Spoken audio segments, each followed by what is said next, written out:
네, 하나님 말씀 같이 보도록 하겠습니다. 마가복음 10장 1절부터 12절까지 말씀입니다. 예수께서 거기서 떠나 유대 지경과 요단강 건너편으로 가시니 무리가 다시 모여들거늘 예수께서 다시 전례대로 가르치시더니 바리새인들이 예수께 나와 그를 시험하여 묻되 사람이 아내를 버리는 것이 옳으니이까.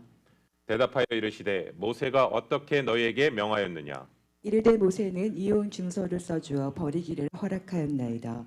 예수께서 그들에게 이르시되 너희 마음이 완악함으로 말미암아 이 명령을 기록하였거니와 창조 때로부터 사람을 남자와 여자로 지으셨으니 이러므로 사람이 그 부모를 떠나서 그 둘이 한 몸이 될지니라.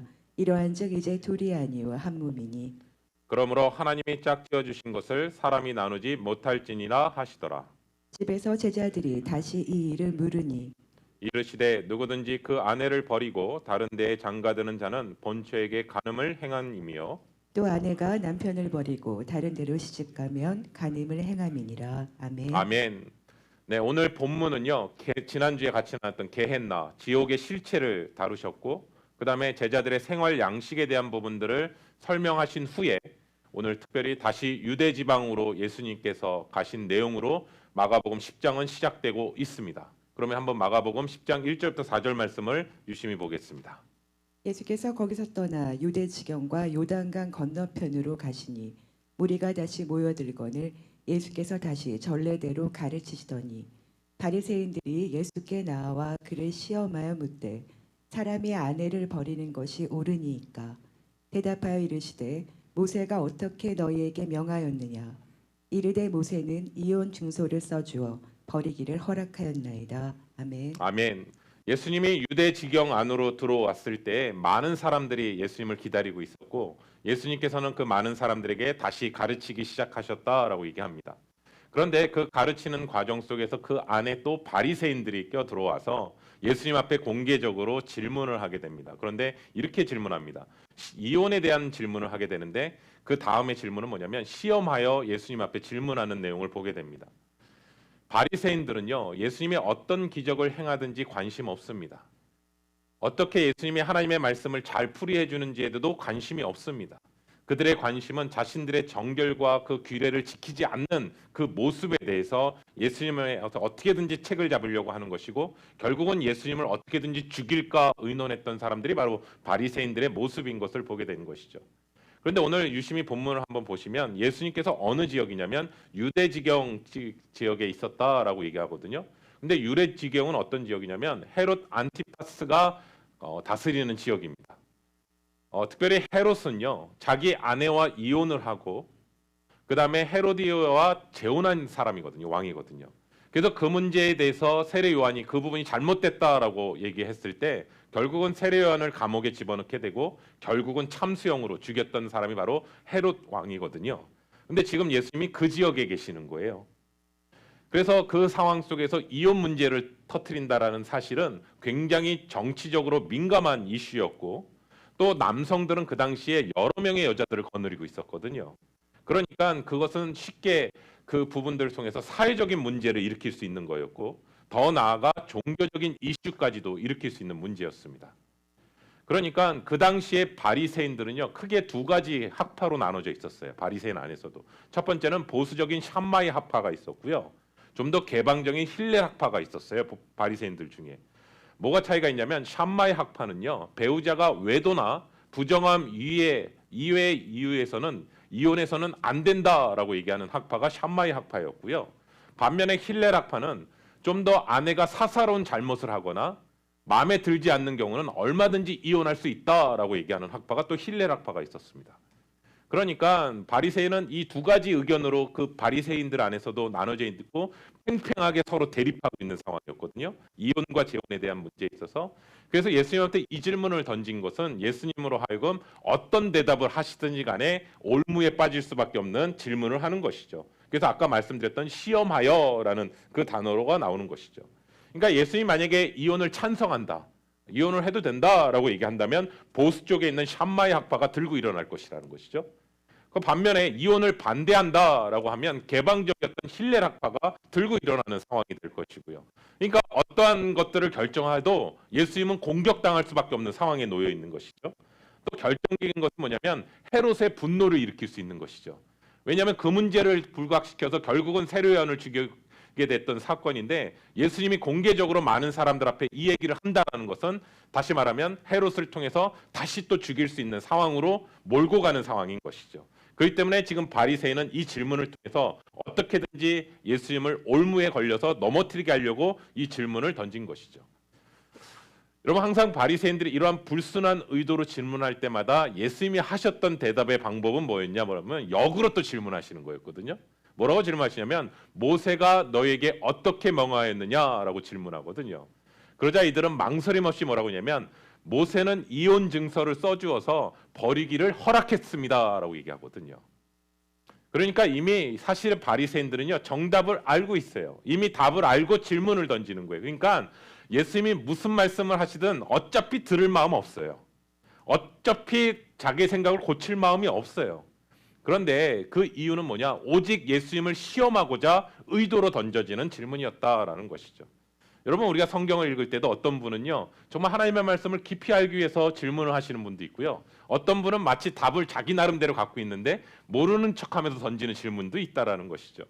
그런데 여러분, 이혼에 대한 규례는요 특별히 모세오경 중에 레위기와 신명기에 되게 잘 나타나고 있어요. 그런데 사실은요 제일 먼저 등장하는 곳은 어디냐면 출애굽기예요.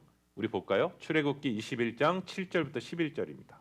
사람이 자기의 딸을 여종으로 팔았으면 그는 남종같이 나오지 못할지며 만일 상전이 그를 기뻐하지 아니하여 상관하지 아니하면 그를 속량하게 할 것이나 상전이 그 여자를 속인 것이 되었으니 외국인에게는 팔지 못할 것이요 만일 그를 자기 아들에게 주기로 하였으면 그를 딸같이 대우할 것이요 만일 상전이 다른 여자에게 장가들지라도 그 여자의 음식과 의복과 동침하는 것은 끊지 말 것이요 그가 이 세 가지를 시행하지 아니하면 여자는 속전을 내지 않고 거저 나가게 할 것이니라. 아멘. 아멘. 여러분, 지금 성경에 지금 읽고 있는 내용들을 오늘날 시대로 이해하고 읽으려면 이해되지 않습니다. 왜냐하면 지금 시대는요 여성 상위 시대입니다. 우리 남자분들 동감하시죠? 그리고 아이들이요 왕정 시대입니다. 아이들이 왕입니다 지금. 예. 그러니까 도무지 이해가 되지 않아요 이 글을 읽을 때. 그런데 한국에서요 불과 4, 50년 전만 해도요 이 성경을 만약에 읽잖아요. 그러면 어떤 내용인지는 충분히 이해하고 짐작할 수는 있습니다. 다시 말하면 신분제도가 있었던 100년 전만 해도요 한국 사회에서 조선시대만 돼도 신분 사회가 있었잖아요. 그래서 그 당시에 종은요 그냥 재물이었어요. 그리고 그냥 가축 정도였어요 종은요. 그래서 그를 죽여도요 별로 상관 안 했어요. 함부로 대해도요 아무 문제 없어요. 특별히 여종을 착취한다? 그게 사회적 이슈가 되지도 않았어요. 물론 그런 일을 권장한 것은 아니지만 그런 일을 행한다고 해서 정말 그 문제를 책임을 묻는 경우는 정말 소수였을 것 같고요. 대부분은요 다 그냥 넘어갔어요. 그 당시에는요. 그런데 지금 조선 시대도 아니고요. 수천 년의 더 고대 시대였기 때문에 종은요 사람이 아니고요. 가축이었다고요.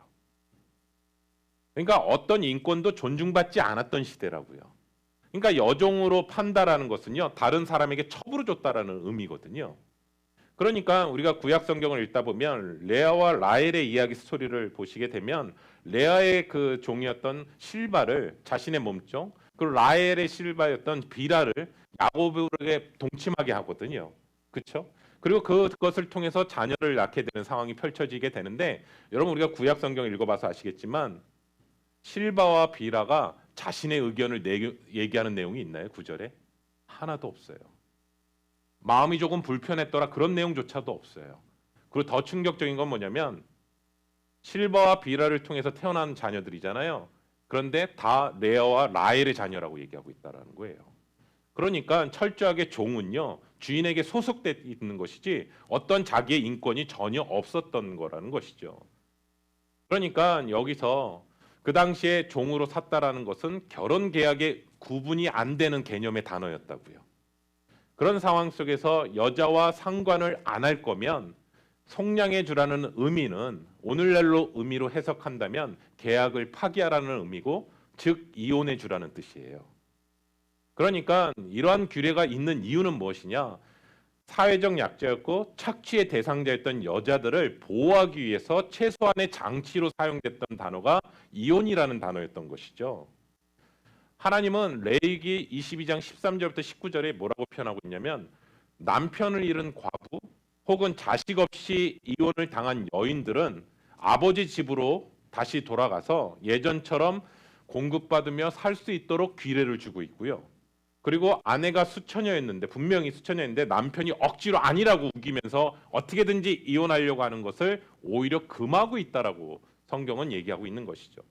그러니까 지금 예수님 앞에 시비를 걸었던 바리새인들은요. 본문에서 얘기하고 있는 이혼 증서를 지금 물고 늘어지고 있거든요. 근데 그 구절은 어떤 성경을 가지고 오냐면 신명기 24장에 나오는 내용이에요. 한번 볼까요? 신명기 24장 1절부터 4절입니다. 사람이 아내를 맞이하여 데려온 후에 그에게 수치되는 일이 있음을 발견하고 그를 기뻐하지 아니하면 이혼 증서를 써서 그의 손에 주고 그를 자기 집에서 내보낼 것이요 그 여자는 그의 집에서 나가서 다른 사람의 아내가 되려니와 그의 둘째 남편도 그를 미워하여 이혼 증서를 써서 그의 손에 주고 그를 자기 집에서 내보냈거나 또는 그를 아내로 맞이한 둘째 남편이 죽었다 하자 그 여자는 이미 몸을 더럽혔은즉 그를 내보낸 전 남편이 그를 다시 아내로 맞이하지 말지니 이 일은 여호와 앞에 가증한 것이라 너는 내 하나님 여호와께서 내게 기업으로 주시는 땅을 범죄하게 하지 말지니라. 아멘. 아멘. 그들이 붙잡고 있는 것은 1절에 있는 수치되는 일, 그것이 히브리어 단어로 에르바라는 뜻인데요. 벌거벗음이란 뜻이거든요. 그러니까 이 의미는 죽음을 요하는 간음은 아니지만 결혼한 후에 어떤 수치스러운 부분이 발견됐다면 그 사실을 마땅치 않게 여길 경우는 이혼 증서를 써서 내보내라라고 하는 부분이거든요. 그런데 이혼 증서를 쓴다라는 것은 계약을 파기한다라는 증명서인데요. 이 의미는 어떤 의미냐면 그 여인으로 하여금 재혼할 수 있는 기회를 주는 거예요, 사실은요. 그러니까 고대 사회에서는 스스로 여자들이 생활할 수가 없었다고요. 결혼을 통해서 남편을 통해 공급함을 받았던 시대였기 때문에 여러 가지로 보호받았던 상황이었거든요. 그런데 갑자기 아내가 쫓겨나게 되게 되면 그 모든 공급함들을 잃어버리게 되는 상황이고 그 결국은 혼자서 살아간다는 사실 자체가 너무나 막막한 시대 가운데 살아가는 것이죠. 그래서 이혼 증서라는 것을 써서 보냄으로써 적어도 새로운 결혼을 할 수 있도록 배려하기 위해서 사용됐던 단어가 이 단어라는 거예요. 그래서 한 번 헤어졌던 여자가요. 재혼을 하고 난 후에 혹은 사별하고 난 후에 다시 이혼을 하게 된 경우가 생기게 되면 그럼 그 아내를 다시 결혼할 수 있냐? 아니요. 다시 결혼할 수는 없었어요. 근데 그 이유는 또 뭘까? 이혼에 대해서 쉽게 생각하지 말라라는 것을 다시 한번 얘기하는 것이죠. 그러니까 바리새인들은 지금 이 문제가 사실은 영적인 문제거든요. 그런데 눈에 보이는 법적인 문제로 지금 들고 나오는 거예요. 그러니까 예수님은 이 시험을요. 하나님께서 원래 결혼의 목적에 대한 부분들을 돌아보게 하시는 거고 또 하나는 너희들의 그 이기적인 동기를 드러냄으로써 너희들이 얼마나 이기적으로 지금 얘기하고 있는 것인지를 많은 사람 앞에서 다시 한번 드러내시는 사건인 것이죠. 바리새인들은요. 하나님이 의도하신 결혼의 목적에 대해서 전혀 생각하지도 않고 있고요. 여러분 반면에 이혼을 통해서 아픔을 당하고 있는 그 여인들의 마음을 조금도 헤아리지 않고 지금 질문을 하고 있는 거예요. 그리고 그들은 모세가 했던 말 딱 이혼 증서 그거 한 구절을 끌고 나와서 지금 예수님 앞에 따지는 거예요. 그런데 그러한 바리새인에게 예수님은 뭐라고 대답하시는지 다시 한번 말씀해 볼까요? 마가복음 10장 5절부터 9절입니다.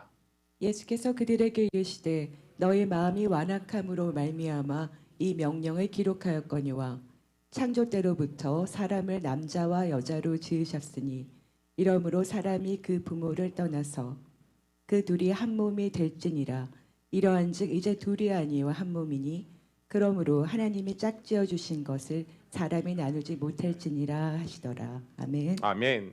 예수님은 바리새인들이 지금 이혼을 정당화하고 있는 그 논리 앞에 왜 하나님께서 모세를 통해서 이 계명이 있게 했는지에 대한 의미를 얘기하세요. 이혼 증서를 줬기 때문에 이혼해도 돼라고 하는 그 부분이 아니라 오히려 이혼을 권장하는 규례가 절대 아니라고 얘기하는 거예요. 여러분 한번 가만히 생각해 볼까요? 우리가 결혼할 때요. 이혼이라는 것을 선택에 넣고 결혼하시나요? 아니잖아요. 그렇죠? 하나님이 원래 아담과 하와를 창조하셨을 때 원래 계획은요. 하나님이 창조하신 것이 두 가지가 있잖아요. 가정이 있고요. 그다음에 교회가 있거든요. 근데 원래 창조하셨던 그 가운데서 아담과 하와를 창조하시는 가운데서 결혼이라는 부분을 세우셨단 말이에요. 그런데 죄가 들어옴으로 말미암아 그 관계가 깨지게 된 것이잖아요. 그리고 그 깨진 가운데서 어떻게 되냐면 남자가 여러 명의 여자를 거느리기 시작한 거예요. 그리고 거기서 끝나지 않고요. 여자를 함부로 버리기 시작하는 거예요. 그런 상황들이 발생하는 가운데서 오히려 이혼 증서를 써줌으로 말미암아 그 여인들이 살아갈 수 있도록 하기 위해서 이혼 증서라는 것이 나왔던 것이지 자신들의 편리를 위해서 그것이 나온 것이 아니다라는 것을 예수님이 다시 한번 얘기하는 거예요. 그래서 마태복음에는요. 마가복음에 없는 부분이 나와 있어요. 한번 볼까요? 마태복음 19장 3절부터 9절입니다. 바리새인들이 예수께 나와 그를 시험하여 이르되 사람이 어떤 이유가 있으면 그 아내를 버리는 것이 옳으니이까. 예수께서 대답하여 이르시되 사람을 지으시니가 본래 그들을 남자와 여자로 지으시고 말씀하시기를 그러므로 사람이 그 부모를 떠나서 아내에게 합하여 그 둘이 한 몸이 될지니라 하신 것을 잊지 못하였느냐. 그런즉 이제 둘이 아니와 한 몸이니 그러므로 하나님이 짝지어 주신 것을 사람이 나누지 못할지니라 하시니. 여짜오되 그러면 어찌하여 모세는 이혼 증서를 주어서 버리라 명하였나이까. 예수께서 이르시되 모세가 너희 마음의 완악함 때문에 아내 버림을 허락하였거니와 본래는 그렇지 아니하니라.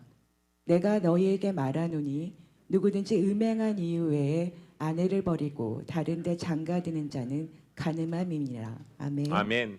3절 말씀에 바리새인이 예수님한테 질문한 내용을요. 세번역 성경에서는 이렇게 번역하더라고요. 무엇이든지 이유만 있으면 남편이 아내를 버려도 됩니까? 라고 질문하는 거예요. 무엇이든지 이유만 있으면 이건 사실은 버리겠다라는 거잖아요. 사실은요. 어떤 이유를 찾아내서라도 버리겠다라는 것을 얘기하는 거거든요. 그리고 이들은 또 그 근거는 뭐냐면 신명기에 나와 있는 수치스러운 일. 수치스러운 일에 대한 정확한 내용에 대한 예가 없어요.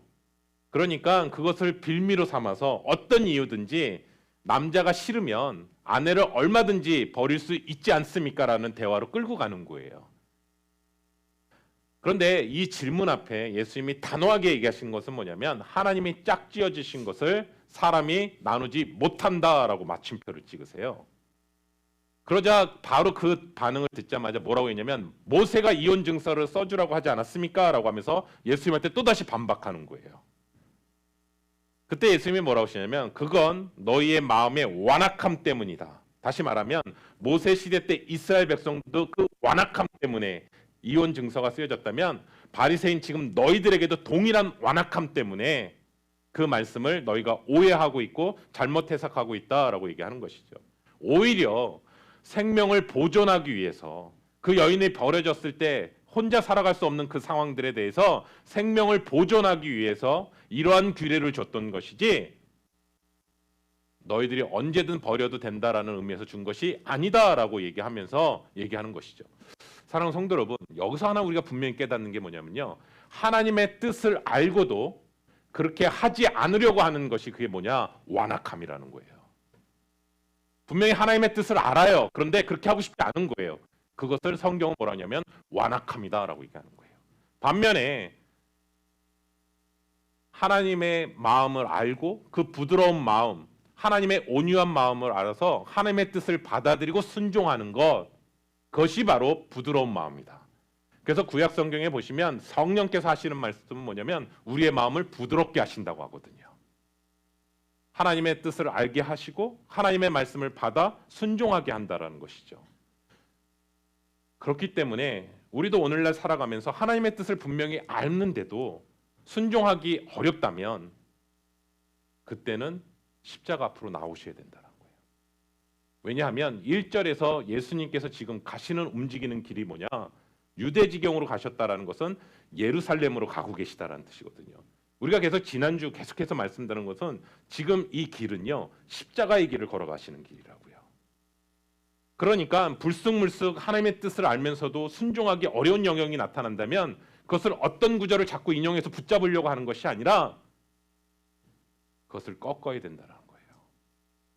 하나님, 저의 이러한 완악한 마음을 꺾어 주시옵소서. 그게 바로 십자가의 사건이라는 거예요. 내 뜻이 아니라 아버지의 뜻대로 걸어가는 것. 사랑하는 성도 여러분, 오늘 이 바리새인이요, 바리새인 시대 때만 있었나요? 아니요, 오늘날 시대도 솔직히 동일한데요. 왜냐하면 예나 지금이나 말도 안 되는 거를 가지고 자신의 논리를 합리화시키기 위해서 어떤 한 구절을 딱 가지고 와서 그 구절로 계속하는 모습을 보게 되거든요. 사도 바울 시대 때도요, 이런 일이 있었어요. 뭐라고 얘기하냐면 은혜의 복음을 욕되게 하는 무리들을 향해서 이렇게 얘기합니다. 로마서 5장 18절부터 6장 2절까지입니다. 그런즉 한 몸자로 많은 사람이 정죄에 이른 것 같이 한 의로운 행위로 말미암아 많은 사람이 의롭다 하심을 받아 생명에 이르렀느니라. 한 사람이 순종하지 아니함으로 많은 사람이 죄인이 된 것 같이 한 사람이 순종하심으로 많은 사람이 의인이 되리라. 율법이 들어온 것은 범죄를 더하게 하려 함이라. 그러나 죄가 더한 곳에 은혜가 더욱 넘쳤나니 이는 죄가 사망 안에서 왕 노릇한 것 같이 은혜도 또한 의로 말미암아 왕 노릇하여 우리 주 예수 그리스도로 말미암아 영생에 이르게 하려 함이라. 그런즉 우리가 무슨 말을 하리요? 은혜를 더하게 하려고 죄에 거하겠느냐? 그럴 수 없느니라. 죄에 대하여 죽은 우리가 어찌 그 가운데 더 살리요? 아멘. 여러분, 인간 사회가 이 정도로 그나마 유지될 수 있는 거는요, 법이 있기 때문 아닌가요? 여러분, 전쟁 상황 속에서는요, 법이 아무 의미가 없습니다. 우크라이나랑 러시아 전쟁 속에서 나타나는 만행들, 하마스와 이스라엘의 전쟁 가운데 나타나는 만행들은요, 완전히 무법천지대입니다. 통솔할 수가 없습니다. 여러분, 우리가 법을 통해서 우리가 어떤 존재인지 다시 한번 알게 되거든요. 예를 들면 살인하지 말라는 법이 있잖아요. 그렇죠? 살인하지 말라는 법이 있다라는 것은 사실은요, 우리는 서슴없이 살인할 수 있는 사람들이기 때문에 그래요. 도둑질하지 말라, 거짓 증거하지 마라, 간음하지 말라, 남의 것을 탐하지 말라, 다 마찬가지예요. 사실은 언제든지 우리는 서슴없이 할 수 있는 존재인 거예요. 하나님의 법은요, 이 제약된 행동들을 금하는 것이거든요. 그런데요, 그럼에도 불구하고 법을 어기고요, 여전히 제약을 행하기 때문에 오늘 사도 바울은 뭐라냐면 율법은 죄를 더하기 위함이다라고 기록하고 있어요. 그런데 죄가 더한 것에 은혜가 더 있다라고 얘기하는 그 부분은 뭐냐면 예수 그리스도께서 우리의 그 죄를 사하시려고 오셨고 우리를 대신하여 십자가에 죽으셨기 때문에 그렇다라는 거예요. 사랑하는 성도 여러분, 우리가 정말 내가 죄인이라는 것을 깊이 깨달으면 깨달을수록 우리의 은혜의 깊이도 더 깊어집니다. 은혜의 깊이가 더 깊어지면 깊어질수록 구원의 감격의 은혜도 더 깊어집니다. 내가 의롭고 조금 더 선하다라고 생각하고 내가 남보다 낫다라고 생각하면 그 은혜의 깊이가 작아지고요. 그리고 또 하나는 뭐냐면 상대적으로 구원의 감격의 은혜도 적을 수밖에 없다라는 사실이에요. 하지만 그럼에도 불구하고 그러면 내가 죄를 더 지어서 그럼 구원의 은혜를 더 누려야겠다라고 얘기하는 그들을 향해서 사도 바울이 얘기하는 것이죠. 예를 들어 볼까요? 사람이 엄청난 빚을 졌는데요. 누군가가 그 빚을 다 탕감해 줬어요. 근데 그것이 너무나 큰 고마움이고 큰 감사인데 그것을 더 느끼기 위해서 더 빚을 진다고요? 그러한 사람은요, 파렴치한 사람인 것이죠. 그렇기 때문에 예수님의 말씀을 이용해서 유익을 자꾸 챙기려고 하는 그 바리새인들을 향해서 뭐라고 얘기하냐면 하나님의 본래 목적은 그게 아니다라고 얘기하는 거예요. 그래서 마태복음 19장 9절에서 이렇게 얘기합니다. 예수님은 음행을 한 것이 아니면 아내를 버리지 말 것이며 그 외에 다른 이유로 아내를 버린다면 너희는 간음하는 자들이다. 저는 여기서 이 말씀을 통해서 이 말씀은 단순하게 한 사람과 한 사람의 혼인 관계에 대한 말씀으로 끝나지 않는다는 사실이에요. 왜냐하면 예수님은요, 우리와 정혼한 상태예요. 왜냐하면 예수님은 우리의 신랑이시며 우리는 신부거든요. 아담의 옆구리를 찢어서 갈비뼈로 하와를 만드셨어요. 예수님은 십자가 선상에서 갈비뼈 밑에 옆구리 창을 찔려서 피와 물을 쏟으신 후에 교회를 얻으셨어요. 아담이 하와에게 내 뼈 중에 뼈요 살 중에 살이라고 고백한 것처럼 우리는 예수 그리스도를 우리의 머리로 두고 우리는 그리스도의 몸으로 되었다라는 거예요. 이것이 예수님께서 하나님이 의도하셨던 결혼 관계에 대한 의미를 얘기하시는 거고, 그것을 통해서 예수 그리스도와 우리의 연합을 대해서 얘기하는 거예요. 그런데 서로에 대해서 죽기까지 사랑하셨던 그 주님의 사랑으로 하나 된 거예요. 그런데 아내가 음행한 연고로 남편을 배신한다면 혼인 관계는 깨어진다라는 거예요. 남편이 아닌 다른 남자가 생긴 것이죠. 그래서 이 부분에 대해서 야고보 사도가요 이렇게 얘기합니다. 4장 4절 말씀에 간음한 여인들아, 세상과 벗된 것이 하나님과 원수됨을 알지 못하느냐. 그런즉 누구든지 세상의 벗이 되고자 하는 자는 스스로 하나님과 원수되는 것이니라. 예수님을 정말 사랑해야 될 자들이 세상을 사랑하고 쾌락을 사랑하고 돈을 사랑하는 것, 그리고 더 자기를 사랑하는 것, 그것이 하나님과 원수된 자의 모습이다. 신랑이신 예수 그리스도보다 어떤 것을 더 사랑하는 것, 그것이 바로 영적 간음입니다. 여러분, 우리는 눈에 지금 보이는 육체적인 그 간음에 대해서 포커스를 두고 있다면 성경은 눈에 보이는 것으로 끝나지 않고요, 우리의 영적인 간음에 대해서 지금 얘기하고 있다는 사실입니다. 예수님을 주인으로 삼지 않고 여전히 내가 주인으로 살아가는 것, 그리고 그러한 시도와 몸부림치는 것, 그 자체가 바로 간음이다라고 얘기하는 거예요. 여러분, 영원히 죽을 수밖에 없는 우리를 예수 그리스도의 보혈로 씻겨주셨잖아요.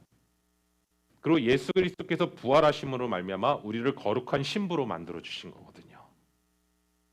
그렇기 때문에 오늘 본문의 말씀을 통해서 연결되는 것은 뭐냐면 만몬, 사단, 자신을 주인으로 삼는 것, 그것이 바로 주님을 떠나버린 경우가 아니라면 그 어떠한 이유로도 그리스도의 하나됨을 나눌 수 없다라는 구원의 보증의 약속인 것이죠. 사랑하는 성도 여러분, 오늘 이 말씀을 보면서 아까 조선시대 얘기를 나눴어요. 조선시대 말미에 선교사들이 들어오잖아요. 미국의 선교사들이. 선교사들이 들어왔을 때 그 복음이 어떻게 영향을 펼쳤는지를 같이 나누려고 합니다. 조선 말기에 한국 여인들은요 이랬대요. 결혼하는 게 슬픈 일이었대요. 왜냐하면 결혼하잖아요. 결혼하고 나서 남편이랑 같은 식탁에서 식사하지 못하고요, 부엌에서 홀로 흙담 위에 홀로 식사를 했고요, 남편은 방 안에서 식탁에 딱 놓고 식사를 했었대요. 그리고 또 하나는 뭐냐면 남편이요 아내한테 항상 반말을 했대요. 반면에 여자는 남편을 향해서 항상 존댓말을 했었어야 됐대요. 그래서 결혼한다라는 것 자체가 행복한 일이 아니라 슬픈 일이었었대요.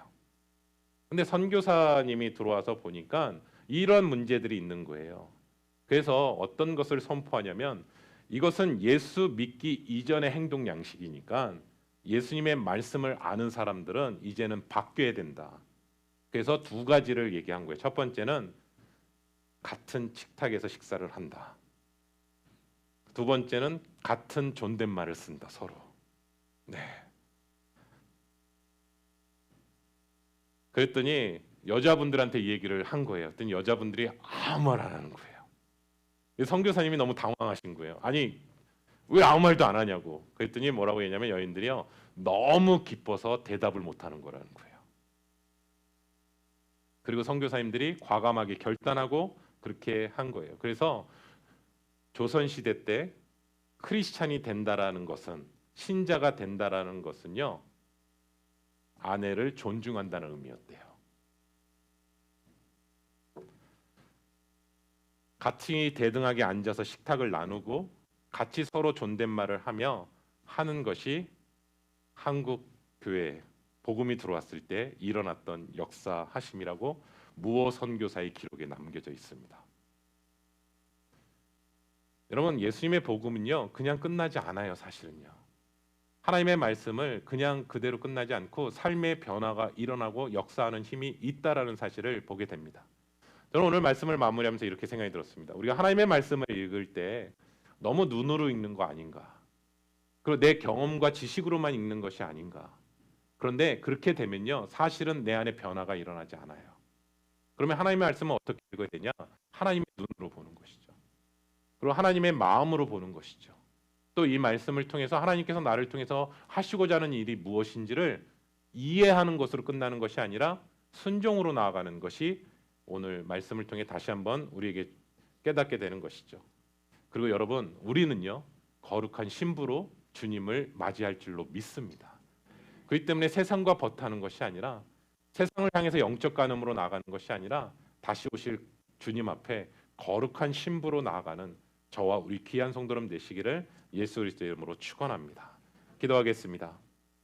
사랑의 하나님, 오늘 말씀을 통해서 이혼 문제에 눈에 보이는 문제로 시작했지만 사실은 우리가 주님, 신랑 되신 주님 앞에 우리의 신부의 모습도 다시 한번 말씀을 통해 비추게 됩니다. 눈으로 보이는 영적 간음은 하지 않았다고 입술은 고백하지만 사실 그 말씀을 비추었을 때 우리 안에 너무나 영적인 간음이 많이 있음을 고백하게 됩니다. 주님을 사랑한다라고 입술로 고백하지만 여전히 주님보다 더 사랑하는 만몬이 있고 주님보다 더 사랑하는 것들이 우리 안에 더 많이 있음을 우리가 말씀을 통해 다시 한번 비추게 됩니다. 주님이 다시 오셨을 때 우리가 거룩한 신부로 나아가야 되는데 혹시 우리가 더욱더 타락하며 하나님 보시기에 기뻐하지 않는 모습으로 주님을 맞이하는 것은 아닌지 두렵고 떨림이 있음을 고백하게 됩니다. 하나님, 오늘 이 말씀을 통해 우리의 삶을 다시 한번 비추게 하여 주시고 다시 오실 주님을 정말 기다리며 소망하며 거룩한 신부로 나아갈 수 있는 우리 귀한 시간이 되게 도와주시옵소서. 하나님의 뜻을 알고도 여전히 순종하지 못하는 영역이 있다면 십자가 앞으로 그 문제를 끌고 나오게 하여 주시고 예수 그리스도께서 걸어가셨던 그 십자가의 길을 다시 한번 우리의 마음에 새기며 우리의 정욕과 탐심을 십자가 앞에 못 박는 시간이 되게 하여 주시고 이제는 내가 사는 것이 아니라 내 안에 계신 예수 그리스도가 사는 것임을 다시 한번 말씀을 통해 붙잡고 일어설 수 있는 우리 귀한 시간이 되게 도와주시옵소서. 예수님의 이름으로 기도드립니다. 아멘.